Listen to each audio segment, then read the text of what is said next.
वंदे मातरम दोस्तों, जय मां भारती। गुरु गोविंद दो खड़े काके लागू पाए, बलिहारी गुरु आपने गोविंद दियो बताए। भारतीय संस्कृति में संत कबीर का ये दोहा बहुत बार दोहराया जाता है और दोहराने के पीछे एक ही संकल्प होता है और एक ही संदेश होता है कि हमारे भारतीय जीवन में गुरु की महिमा ईश्वर से भी ऊपर बताई गई है। और क्योंकि बचपन से ये दोहा हम पढ़ते आए हैं तो कहीं ना कहीं दिमाग में एक बात बैठ गई कि अगर जीवन में हमें आगे बढ़ना है तो एक उत्तम श्रेष्ठ गुरु की आवश्यकता है। अब प्रॉब्लम ये है कि जब हम आगे बढ़ना चाहते हैं और एक उत्तम गुरु की तलाश करते हैं तो अभी हाल ही में पिछले 10-15 सालों में आपने देखा, 5-10 सालों में भारतीय जनमानस ने ऐसे 6-7 धर्म गुरु तो देख लिए जिनकी कही का उन्होंने अनुसरण किया और बाद में पछतावा हुआ कि 10 साल से जिनका अनुसरण कर रहे थे वो खुद जेल में। आसाराम बापू का उदाहरण है, संत श्री रामपाल का उदाहरण है। माफ कीजिएगा संत शब्द का इस्तेमाल कर रहा हूं, लेकिन इसी तरीके से हमने उनको जाना है अभी तक। राधे मां हैं, गोलगप्पे खिलाने से उदाहरण देने वाले, गोलगप्पा कुछ भी खिला दें और उससे आपके जीवन के अंदर सारे दुखों का नाश हो जाए, ऐसे निर्मल बाबा हैं। तो ऐसे तथाकथित हमारे देश में 7 से 8 धर्म गुरुओं के साथ में तो हम देख चुके हैं। 10 से 15 साल कई लोग ऐसे हैं जिन्होंने अपने जीवन के 25 से 30 साल उन्होंने जो बातें कही उनका अनुसरण किया। ना केवल अनुसरण किया, जैसा कबीर ने बोला ईश्वर के समान उनकी पूजा की। घर के मंदिरों में ईश्वर की तस्वीर हो ना हो, भगवान की तस्वीर हो ना हो, हमने उनकी तस्वीरें जरूर लगाई। और आज पछतावा होता है। 20 साल में जिनकी पूजा की आज वो जेल में। हो सकता है उनके अनुयायियों में किसी को अभी भी ये थोड़ा सा हो शंका कि नहीं वो निर्दोष हैं या आने के बाद में उनको यश की प्राप्ति हो। हम चाहते हैं ऐसा हो। अगर कल को इस तरह हो जाता है तो जो गुरु की महिमा है वो महिमा बची रहेगी। नहीं तो जितना पतन गुरु की महिमा का पिछले 10-15 सालों में भारतवर्ष ने देखा है, इतना इतिहास के अंदर तो कभी देखने को नहीं मिला। उदाहरण देंगे अभी। अब ये बात हमारे चैनल राष्ट्र वैभव के अंदर क्यों बात की जा रही है? वो इसलिए की जा रही है कि जैसा मैंने अपने वीडियो के इंट्रोडक्शन में आपको कहा था, चैनल के इंट्रोडक्शन में, भारत विश्व गुरु बनने जा रहा है। उसके साफ संकेत भी आपको देखने को मिल रहे हैं, अपने आसपास देखने को मिल रहे हैं। जो समझदार है उनको पिछले 3-4 सालों में ये पता चलने लग गया है। अब वो समय आ गया है जब पूरे विश्व का नेतृत्व हम लोगों को करना है। समय भी अनुकूल होता जा रहा है और कहीं ना कहीं मानसिकता भी बदलती जा रही है। दूसरों का नेतृत्व तो वही इंसान कर पाएगा जिसको खुद नेतृत्व करने के लिए या तो सही गुरु मिल जाए या गुरु की आवश्यकता ना हो। 2 चीजें, या तो स्वामी विवेकानंद के समान जो आपके गुरु हैं वो सही हो, श्रेष्ठ हो, ताकि आप श्रेष्ठ बन पाए, या फिर जैसे हमारे सिख भाई हैं वो किसी गुरु को अब नहीं मानते, वो केवल गुरु ग्रंथ साहिब को मानते और उनके अनुसरण करते हुए, उनमें लिखी बातों का अनुसरण करते हुए अपने जीवन को व्यतीत करते हैं। ये 2 उदाहरण हमारे सामने हैं। इन दोनों में से अगर किसी को भी हम पाले तो कल को हम विश्व गुरु बनने की स्थिति में आएंगे, दुनिया का नेतृत्व कर पाएंगे। क्योंकि तीसरा चैनल अगर हम अपनाते हैं, किसी को गुरु मानते हैं और 15 साल बाद पता चलता है कि भैया उनमें तो त्रुटि थी, उनका पतन हो गया, वो आज जेल में है, तो आप भी मूर्ख कहलाएंगे, वो भी मूर्ख कहलाएंगे।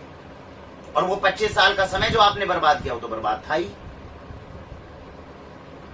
कल को हमारे परिवार में हमारे बच्चे भी ये प्रश्न पूछ सकते हैं। तथाकथित किसी गुरु का अनुसरण जब करें और आपके पास आए कि मैं इन गुरुदेव को ईश्वर से ऊपर की उपाधि देता हूं, तो मैं आपको बताना चाहता हूं, स्वामी विवेकानंद जी ने भी संत रामकृष्ण परमहंस को ऐसे ही एक्सेप्ट नहीं कर लिया था। जीवन में जब तक गुरु की उपाधि किसी को देके गुरु का सम्मान देने से पहले आपके पास में कुछ तंत्र होने चाहिए, आपके पास कुछ पैरामीटर्स होने चाहिए जिनसे आप आंकलन करेंगे और फिर उसके बाद गुरु की उपाधि देंगे। ये बात पक्की है कि एक बार गुरु को आपने गुरु मान लिया, उसके बाद में आप प्रश्न चिन्ह ज्यादा नहीं लगा सकते और लगाने भी नहीं चाहिए। लेकिन गुरु चुनने से पहले आपके पास में कुछ पैरामीटर्स जरूर होने चाहिए जिनके आधार पर मैं अपने जीवन में मार्गदर्शन के लिए इनको गुरु मानना चाहता हूं कि नहीं, इसका आधार जो है वो निर्धारित हो सके। आज की इस वीडियो में हम यही समझेंगे ऐसे कौन से पैरामीटर्स हैं जिनका आंकलन अगर कर लें तो या तो जीवन में गुरु की आवश्यकता पड़ेगी नहीं, और अगर पड़ेगी तो हम सही गुरु का चयन कर पाएंगे। आवश्यक ये इसलिए भी है कि जितने गुरु आज जेल में हैं या जिनके खिलाफ केस चल रहे हैं, ये कहने की बात है, हो सकता है इस वीडियो को देखते हुए आप कहें अरे जो अनुसरण कर रहे हैं वो मूर्ख थे, हम तो किसी गुरु को नहीं मानते, हमारा जीवन तो अच्छा चल रहा है। मैं आपको बता दूं, अगर उनकी फॉलो करने वाली भीड़ में आप देखें तो बड़े बड़े लॉयर्स, बड़े बड़े डॉक्टर्स, ऐसे ऐसे आपको उनके उद्बोधन मिल जाएंगे जिसमें उन्होंने मौखिक तौर पे कहा है कि पुलिस कमिश्नर्स तक उनकी ऑडियंस के अंदर शामिल थे। तो उनको फॉलो करने वाली जो भीड़ थी, नेताओं को छोड़ दीजिए, वो राजनीतिक कारण के कारण उनके साथ जुड़ते थे, ये बात सार्वजनिक है। लेकिन उनको फॉलो करने वाले लोग केवल अनपढ़ नहीं थे। अपने जीवन के 25-30 साल आपने ऐसे लोगों का कही हुई बातों का मार्गदर्शन उनका लिया, उनका अनुसरण किया और बाद में पछता रहे हैं। अगर हमने सीख ली है तो कम से कम हमारे बच्चे कभी इस दिशा में आगे ना बढ़े। तो क्या ऐसे प्रयत्न किए जाएं कि आज से 15-20 साल बाद कम से कम हमारे बच्चे इन ढकोसलों में ना पड़े। तो ऐसे कुछ पैरामीटर्स हम अपने बच्चों को जरूर बता सकते हैं जिनके पैरामीटर के आधार पर वो पहले गुरु का चयन करें, और जो कि गलत नहीं है। उदाहरण मैंने आपको स्वामी विवेकानंद का दिया। आपको कोई गलत तब तक नहीं बोल पाएगा। गुरु का चयन करने से पहले पैरामीटर्स होने चाहिए। गुरु का चयन अगर कर लिया उसके बाद में आप अननेसेसरी सारा दिन प्रश्न नहीं कर रहे, ये भी एक गुण है, ये भी होना चाहिए। लेकिन पहले पैरामीटर्स निर्धारित होने चाहिए। कुछ पैरामीटर्स हैं जो मैं आपके सामने रखता हूं, चिंतन करने की आवश्यकता है, एक बार सोचेंगे तो क्लैरिटी आएगी। सबसे पहली बात ये, आज भी भारतवर्ष में सोचकर देखिए, आपके मोहल्ले में, आपके आसपास कोई एक इंसान आ जाए जिसने एक भगवा चोला पहना हो, कुछ अपना आवरण जो है वो इस प्रकार का किया हो, और वो आपको अपने स्थान से उड़कर दिखा दे और ये बोले कि मेरे पास दैवीय शक्ति है। खुद सोचकर देखिए, 2020 की हम बात कर रहे हैं, होगा क्या? हम में से 90% लोग उनके आगे नतमस्तक हो जाएंगे, ये मान लेंगे कि इनके पास दैवीय शक्ति है, और उसके बाद में जो कुछ वो कहें उसी के अनुसार पूरा देश भेड़ चाल में चलना आरंभ कर सकता है। इस बात में कोई दो राय नहीं है कि हमारे देश में भेड़ चाल जबरदस्त है। अगर ये भेड़ चाल इतनी जबरदस्त नहीं होती तो टिकटॉक का हाल तो आपने देखा है। कोई एक ऐसा इंसान जिसके पास में प्रतिभा हो या ना हो, करोड़ों फॉलोअर्स उनके आपको जरूर मिल जाएंगे। और ऐसे बहुत प्रतिभाशाली व्यक्ति हमारे समाज में उपस्थित हैं जिनको शायद हम पूछ भी नहीं पाते, जान भी नहीं पाते। ये हमारे समाज की अभी स्थिति है, और समाज हम ही से बनता है। हमारे घर में अगर ऐसे लोग होंगे तो कम से कम टोकना हमारा फर्ज बनता है। तो जैसा मैंने उदाहरण दिया, कल को सोच के देखिए, अगर आपके मोहल्ले में, आपके आसपास में कोई एक ऐसा व्यक्ति आ जाए भगवा धारण करके, तो होगा क्या? ये होगा क्या? ये सही है? आपके सामने वो उड़कर दिखा रहे हैं, क्या ये सही है? लॉजिकली इसके दो तर्क आते हैं। पहली बात तो ये कि अगर ये सही है तो दुनिया के जितने भी जादूगर हैं उन सबको आप गुरु मान लीजिए, क्योंकि जो खेल ये खल के दिखा रहे हैं वो जादूगर दिन रात करते हैं। फर्क सिर्फ इतना है, वो ये बोलते हैं कि मैं जादू कर रहा हूं, आप जानते हैं कि उसके पीछे कोई ना कोई ट्रिक है, इनके पीछे ट्रिक है, हम ये मान नहीं पाते क्योंकि उन्होंने अपना आवरण गुरु के समान किया हुआ। दूसरा महत्वपूर्ण तर्क, गुरु तेग बहादुर का जब शीश काटा जा रहा था चांदनी चौक में, तो मुगलों ने उनसे क्या कहा कि हे गुरु तेग बहादुर, अगर आप इतने बड़े गुरु हैं तो हमें कोई ऐसी शक्ति दिखाओ, कोई ऐसी मैजिकल पावर दिखाओ। अगर तुमने वो दिखा दी जो हमें समझ में नहीं आई तो हम मान लेंगे कि ईश्वर के तुम प्रतिनिधित्व कर रहे हो और तुम्हारा ईश्वर से बहुत गहरा संबंध है। गुरु तेग बहादुर ने उस वक्त कहा कि गुरु की परिभाषा जादुई कला दिखाने में नहीं होती।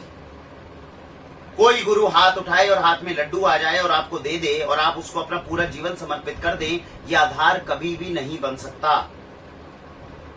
तो दोनों तर्क मैंने आपको बताए, एक वो जिनको हम पिछले 300 साल से गुरु मानते हुए आए हैं और आज तक पछतावा नहीं हुआ।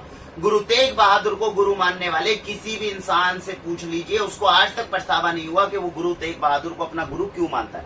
वो आपको स्पष्ट रूप से बता सकता है कि मैं उन्हें क्यों गुरु मानता हूं। और दूसरा तर्क जो मैंने आपको दिया, दुनिया में इतनी मैजिकल ट्रिक्स हैं, हर एक के पीछे कोई ना कोई ट्रिक काम करती है, लेकिन उसको जानते हुए भी अगर कोई आवरण डालकर आ जाए तो हम अपना जीवन उनको समर्पित करने के लिए तैयार हो जाते हैं। अपना धन हो, अपना मन हो, सब कुछ।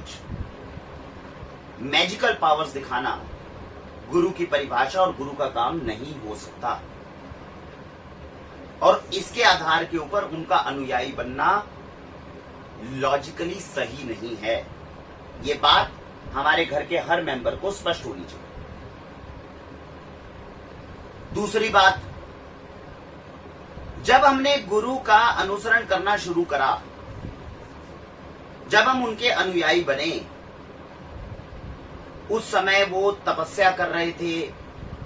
भगवान बुद्ध जंगलों के अंदर तपस्या करते हैं, उनका एक ऑरा होता है, उनसे जो भी मिलता है उनका मन एकदम शांत हो जाता है। इस तरह की कुछ ना कुछ स्पिरिचुअल फीलिंग्स हैं जो मन में आ सकती हैं, बिल्कुल आ सकती हैं। तो अगर हम उनसे मिले तो इस आधार के ऊपर हमें उन्हें अपना गुरु मान लेना चाहिए। क्या ये बात सही है? हम उनको गुरु मान सकते हैं।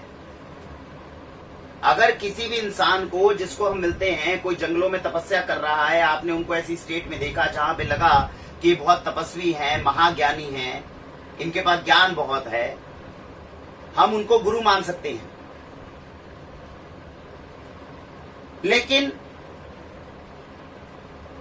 ये गुरु जब हम मानते हैं उसके बाद भी जीवन भर एक चांस जरूर रहेगा, और वो है उनका नैतिक पतन होने का रीजन। भगवान बुद्ध जंगल से अगर आए, आने के बाद में जिन जिन से मिले उनके मन में एक शांति का भाव उत्पन्न हुआ, उन्होंने उनको गुरु माना। लेकिन ये गारंटी नहीं है कि अपने पूरे जीवन काल में उनका पतन नहीं होगा। इसका सबसे बड़ा तर्क आता है, गुरु गोविंद सिंह ने जाने से पहले गुरु ग्रंथ साहिब को ही गुरु क्यों कह दिया? पीछे से प्रथा चलती आ रही थी, वो भी आगे किसी ना किसी को गुरु बना सकते थे। अगर गुरु का मनुष्य होना इतना ही ज्यादा जरूरी होता तो गुरु गोविंद सिंह कभी भी गुरु ग्रंथ साहिब को गुरु की उपाधि नहीं देते। वो ये जानते थे कि मनुष्य कितना भी सर्वश्रेष्ठ क्यों ना हो, किसी भी समय में जाके उनका नैतिक पतन हो सकता है। इसीलिए गुरु गोविंद सिंह ने भी गुरु ग्रंथ साहिब को गुरु मानने की सलाह दी, नए किसी मनुष्य को गुरु नहीं बनाना चाहिए। दूसरा सबसे बड़ा उदाहरण, हम सब मानते हैं भगवान राम भगवान विष्णु का अवतार है। ईश्वर जब धरती पर आए और जब इस जीवन को उन्होंने जीना शुरू करा, उनका जीवन खुद जीवन परफेक्ट नहीं है, हम सबके जीवन से श्रेष्ठ अवश्य है। उनके जीवन से जितना भी हम सीखें उतना कम जरूरी है, लेकिन उनका जीवन भी परफेक्ट नहीं है। ऐसा मैं क्यों कह रहा हूं? अगर इतिहास को उठाएंगे, धर्म ग्रंथ को उठाएंगे, तो भगवान राम ने जब बाली का वध किया, तो जब नेक्स्ट अवतार लेकर आए भगवान कृष्ण के रूप में, तो भगवान कृष्ण का अंत किस प्रकार हुआ? जंगल में गए और एक व्याघ्र ने, किसी शिकारी ने उनको बाण मारा पांव में। तो जब वो क्षमा मांगने के लिए आया भगवान कृष्ण के पास, तो भगवान कृष्ण ने क्या कहा? इसमें तुम्हारी कोई गलती नहीं है, तुम अपना कर्म कर रहे हो, तुम ये कर्म नहीं करोगे तो तुम्हारी जीविका नहीं आएगी। ये मेरे कर्मों का फल है, क्योंकि इससे पहले वाले जन्म में मैंने छुपकर किसी पर बाण चलाया था, आज इसीलिए मेरे ऊपर भी किसी ने छुपकर बाण चलाया, तो इसका दोष तुम्हें नहीं लगेगा।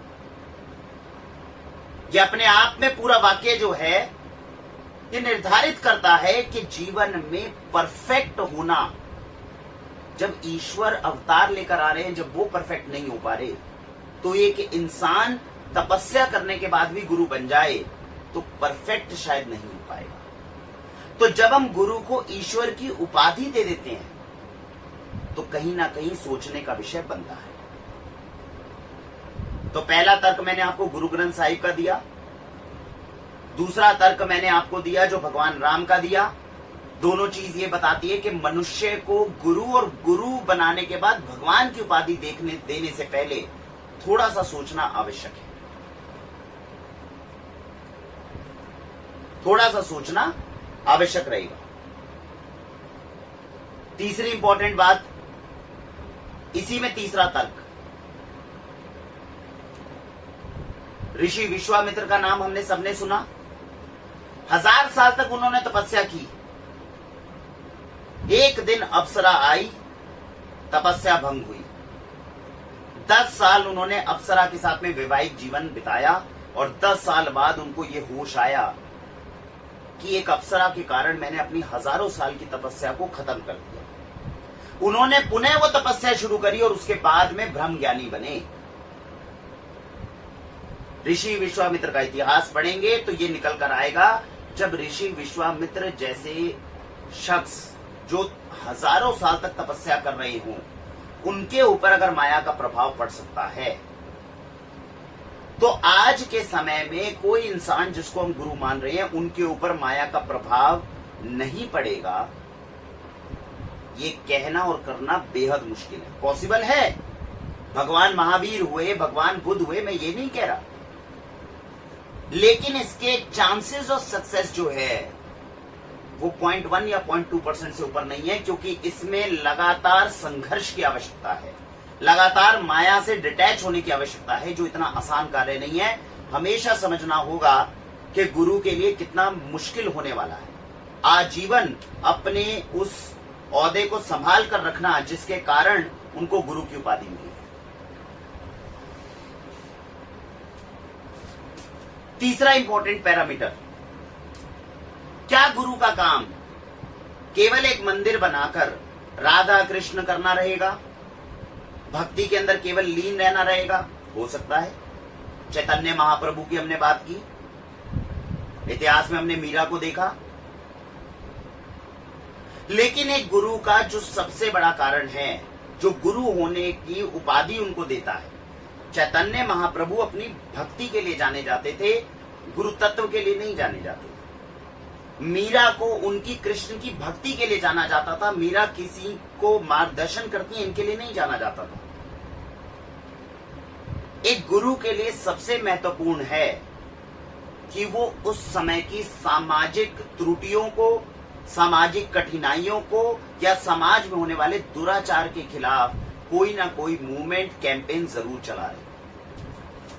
उदाहरण हमारे पास में फिर से हमारे सिख धर्म के 10 गुरुओं का नाम आता है। आप पहली लिस्ट से लेकर 10 तक देखें, उस समय समाज में जितनी भी कठिनाइयां थी, लोगों को परेशानियां थी, उसके खिलाफ वो ना केवल लोगों को प्रेरित करते थे बल्कि उनका नेतृत्व करते थे। कितना त्याग, कितना समर्पण, कितना साहस, कितना शौर्य उन्होंने समाज में भरा और पूरे जीवन को कुर्बान कर दिया ताकि समाज से वो त्रुटियां हट जाएं, समाज में जो दुराचार फैल रहा है उसको वो हटा दें। तो तीसरा पैरामीटर जो गुरु को चुनने के लिए हमारे पास होना चाहिए वो ये कि गुरु हैं, इनके पास मैजिकल पावर है या नहीं है नहीं जानते, इनके आने से हमें शांति का आभास होता है नहीं होता है हम नहीं जानते, लेकिन इस समय इनके होने से समाज का कितना भला हो रहा है ये बहुत महत्वपूर्ण है। जितना उनका प्रभाव है क्या उतना सामाजिक संस्कार सामाजिक भला वो कर पा रहे हैं? अगर नहीं कर पा रहे तो कहीं ना कहीं गुरु की जो दृष्टि है, जो गुरु की हमारे सामने छवि है, उसको कम करने के लिए भी हमें हिचकिचाना नहीं चाहिए। चौथी बात, गुरु शैल never be afraid of questions. अगर गुरु के पास प्रश्न लेकर कोई नहीं आएगा तो किसके पास जाएगा? आज के ऐसे बहुत धार्मिक सम्मेलन होते हैं जहां पर एक जिज्ञासु जैसे ही प्रश्न करना चाहता है तो गुरु इमीडिएटली क्या बोल देते हैं? अरे तुम्हें नहीं पता, तुम भगवान के ऊपर प्रश्न चिन्ह लगा रहे हो। थोड़ा भी पिछले 5-6 सालों के अंदर ये प्रक्रिया बढ़ी है जिसमें प्रश्न चिन्ह आए हैं। हम देखते हैं आज के समय में 2020 में अगर मैं करंट बात करूं तो सदगुरु की हम बात कर सकते हैं। वो सार्वजनिक प्लेटफॉर्म पे बैठते हैं, सामाजिक जितनी कुरीतियां या दुराचार हैं उनके खिलाफ कैंपेन करने का प्रयत्न करते हैं, और जब प्रश्न आता है तो उसको लॉजिकली सॉल्व करने की कोशिश करते हैं। लेकिन ऐसे बहुत सारे अभी हमें तथाकथित गुरु मिलते हैं जिनके सम्मेलनों में जाते हैं और जब जाके हम प्रश्न चिन्ह करते हैं, प्रश्न करते हैं, तो वो लॉजिकली उसका आंसर नहीं देते, उससे बचने का प्रयत्न करेंगे या फिर एकदम नारा लगा देंगे। एक गुरु का कार्य ही लोगों के मन में आने वाली शंकाओं को दूर करना है, और जितना संभव हो सके उतना जरूर उनको प्रयत्न करना भी चाहिए। भगवान कृष्ण इतने बड़े गुरु थे, अर्जुन जब समस्या लेकर आया युद्ध के मैदान के बीच में भी, तब भी उन्होंने प्राथमिकता दी कि हे अर्जुन, तुम्हारे प्रश्नों का जितना जवाब देना संभव है उतना जरूर दिया जाए, और तभी गीता की रचना हुई। तो एक अच्छा गुरु, एक सच्चा गुरु जो है वो प्रश्नों से बचने की नहीं, प्रश्नों के उत्तर देने का प्रयत्न हमेशा करेंगे। और पांचवी इंपॉर्टेंट जो मैंने चीज कही, जो मैंने अभी आपको बताई, ये 4 मैंने आपको पैरामीटर्स बताए जिनके आधार पर हमारे समाज में गुरु का चयन करना या उन्हें फॉलो करना, अगर ये 4 पैरामीटर्स किसी गुरु में हमें दिखते हैं तो उनको फॉलो करना बुरा नहीं। गुरु की आवश्यकता क्यों है? बेहद जरूरी है। भारतीय संस्कृति में जो कबीर ने कहा वो गलत नहीं कहा, क्योंकि अपने जीवन के अंदर हर किसी की मेंटल कैपेसिटी अलग अलग होती है। कोई इंसान किसी दिशा में ज्यादा सोच सकता है, कोई किसी दिशा में ज्यादा सोच सकता है। जब इंसान ये चीजें सोच रहा होता है तो उसके अंदर कई घंटे, कई दिन, कई साल लग जाते हैं एक किसी विषय का सार निकालने में। गुरु उन कई सालों के सार को छोटी सी किसी रचना के अंदर कैद करके आपको दे सकता है।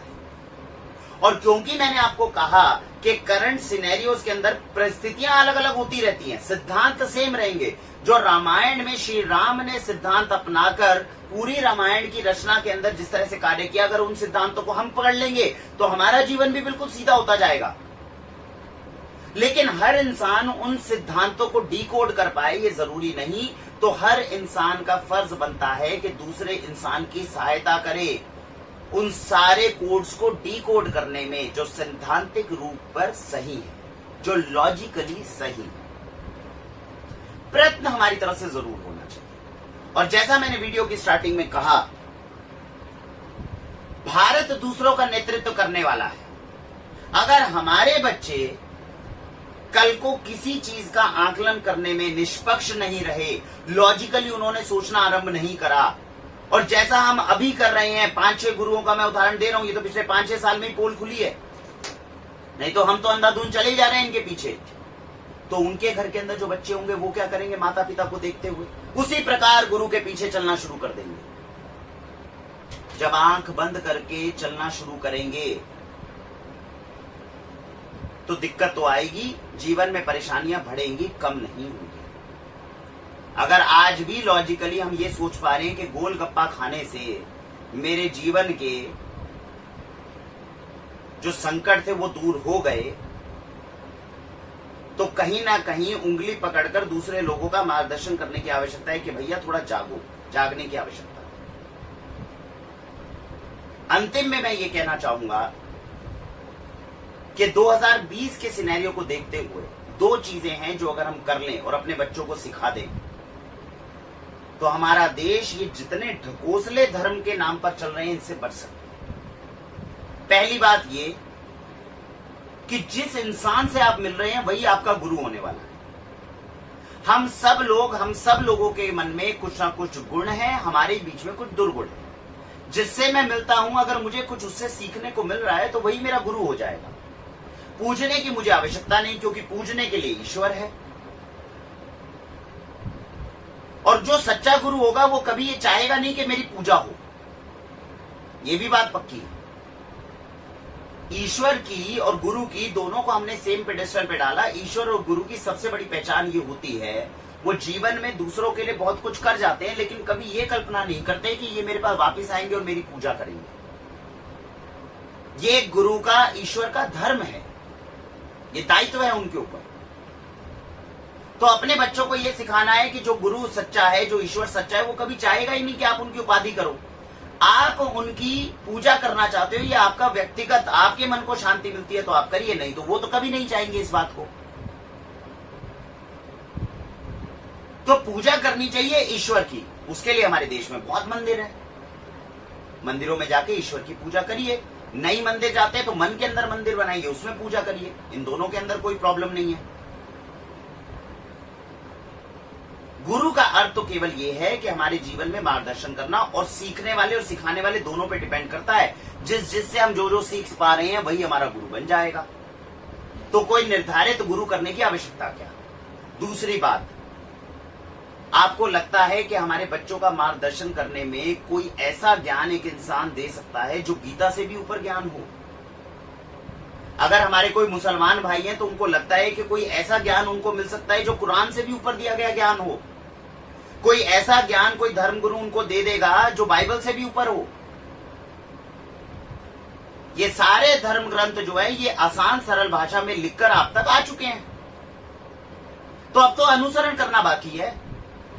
उसके लिए आपको गुरु की आवश्यकता क्यों है।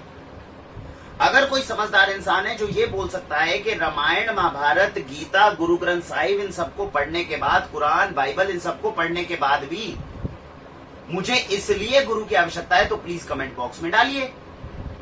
नहीं तो जिन्होंने इसकी रचना की है वो करी इस उद्देश्य से थी कि आपको किसी मनुष्य को इसके बाद गुरु बनाने की आवश्यकता ना पड़े। तो जब उन्होंने इन धर्म ग्रंथों की रचना कर दी है जीवन में आने वाली सारी मुश्किलों का सॉल्यूशन निकालने के लिए, तो करना क्या चाहिए, घर में बैठ के इन धर्म ग्रंथों को पढ़ना चाहिए। इसको पढ़ने की बजाय अगर जाकर अगरबत्ती और धूप जलाकर पैसे न्यौछावर कर कर किसी एक इंसान के किसी भी एक गुण को मानते हुए उनको गुरु की उपाधि और फिर ईश्वर की उपाधि हम दे देंगे, तो गलत दिशा में तो हम चल रहे हैं, तो हमारे बच्चे भी गलत दिशा में चलेंगे, क्योंकि रास्ता सही नहीं अपनाया गया। तो दो कार्य मैंने आपको करने को बोले। पहली बात तो ये कि दिमाग में ये रखें जो सामने वाला मनुष्य है ये भी ईश्वर की कृति है। कुछ गुण मेरे अंदर है, कुछ गुण इसके अंदर है, जो इसके गुण है उनको सीखने का प्रयत्न करूं। और दूसरी बात, किसी गुरु को मेरे को मानने की आवश्यकता ही क्यों है, क्योंकि जो ईश्वर ने खुद रचा है वो तो मेरे सामने उपस्थित है। अगर कोई चीज है जो मेरे को इसमें नहीं मिल रही तो मैं सोचूं कि मुझे गुरु की आवश्यकता है। मैं आपको बता दूं, जो इन ग्रंथों को पढ़ रहे हैं और समझ रहे हैं उनको गुरु की आवश्यकता आजीवन नहीं मिलने वाली। 35 साल का जीवन तो हमारे पास हो गया और मैंने तो अभी ग्रंथ को पूरा पढ़ा भी नहीं है। हमें कभी महसूस नहीं हुई और जीवन अच्छा चल रहा है। तो मेरा आपसे हाथ जोड़कर आपसे विनती है, हमारे समाज, हमारे देश में ये बहुत बड़ी त्रुटि है जो इस वक्त प्रेवलेंट है। इसके नाम के ऊपर बहुत गलत कारोबार होता है। अच्छा भी होता है, मैं ये नहीं कह रहा कि अच्छा भी बहुत है। मैं नाम लेना चाहूंगा जो मुझे पर्सनल तौर पर अच्छे लगते हैं, जिनको मैं खुद सुनता हूं और जिनका मैं चाहता हूं कि और वैभव बढ़े और समाज में उनकी जो पेनिट्रेशन है और बढ़े, क्योंकि उनके द्वारा किए गए धर्म कार्यों को शायद हम देख पा रहे, समझ पा रहे। अभी सदगुरु का मैंने नाम लिया, अच्छा कार्य किया उन्होंने। रैली फॉर रिवर्स के लिए अगर वो काम कर रहे हैं और उसके लिए प्रयत्न कर रहे हैं, ये सराहनीय है। इस्कॉन, कितने लोग हैं जो इस्कॉन गए हैं, वहां जाकर आपको गुरुदेव का नाम तो दिखता ही नहीं, वहां पे केवल श्री कृष्ण ही दिखते हैं आपको। मैं इस्कॉन पिछले 14-15 सालों से कई बार जाने का मौका मिला, लेकिन मुझे स्वामी प्रभुपाद का नाम मुझे तब पता चला जब मैंने इस्कॉन के बारे में पढ़ना शुरू करा, नहीं तो मुझे कभी नहीं पता चला। गुरु यही होते हैं जिन्होंने जिस चीज को चलाया, दुनिया उस चीज को फॉलो कर रही है, उनको कितना फॉलो कर रही है ये जरूर। इतने गुरुद्वारे में आप जाते हैं, क्या वहां पर आपको अगरबत्ती धूप के साथ में 10 गुरुओं की हमेशा पूजा करता हुआ कोई दिखता है? नहीं, कोई नहीं दिखता। लेकिन वहां पर हर इंसान आपको किसी न किसी कर्म के अंदर संलग्न मिलेगा, चाहे वो मंदिर की सफाई कर रहा होगा, चाहे वो लंगर कर रहा होगा, वो अपने कर्म पे विश्वास कर रहा होगा, क्योंकि गुरुदेव ने जो कहा मैं उसकी पूजा करता हूं। जो गुरुदेव है उनकी पूजा नहीं भी करूं, क्योंकि उन्होंने इस बात का लालच नहीं रखा था कि कोई मेरी पूजा करे। तो आज के समय में भी बहुत से अच्छे गुरु हैं जो हमारा मार्गदर्शन कर रहे हैं। ईश्वर उनको लंबी आयु दे, ईश्वर उनके द्वारा हमारा मार्गदर्शन भी करवाए। लेकिन ये जो उदाहरण है जिसमें 8 से 10 महागुरु जो हमारे देश के तथाकथित गुरु थे, जिन्होंने गुरु की महिमा को बहुत हद तक कम किया है, मैं समाज से इन पैरामीटर्स को फॉलो करने का आह्वान करना चाहूंगा, जिसके आधार पर हम गुरु को चुनने से पहले थोड़ा सा सोचें। सिर्फ इस आधार पे कि लाखों लोग इनको फॉलो करते हैं, हम भी फॉलो करने लग जाएं। उदाहरण टिकटॉक का जरूर याद रखिए, करोड़ों लोग किसी को फॉलो करते हैं, इसलिए हम भी उनको फॉलो करें। कब तक दिमाग में ये भेड़चाल हम चला कर रखें? मैं किसको फॉलो करना चाहता हूं, नहीं करना चाहता, उसका पूरी स्वतंत्रता उसकी मेरे हाथ में होनी चाहिए। और मैं अपने बौद्धिक जो मेरा बल है, जो मेरा मानसिक बल है, उसको दिन प्रतिदिन मैं बढ़ाने का प्रयत्न करूंगा। जीवन में हर चीज को खुद सीखने की कोशिश करूंगा। अगर इस उद्देश्य के साथ में हम आगे बढ़ते हैं तो मुझे लगता है जीवन ज्यादा आनंदमयी होने वाला है, और जीवन के अंदर हम ज्यादा अच्छा कार्य करते हुए मां भारती को परम वैभव पर लेकर जाने का प्रयत्न कर सकते हैं, और पूरी दुनिया का नेतृत्व करने की क्षमताएं हमारे अंदर तब आ सकती हैं। आप सभी अपने जीवन में मां भारती को परम वैभव पर पहुंचाने के लिए प्रयत्नशील रहें, इसी आशा के साथ जय मां भारती।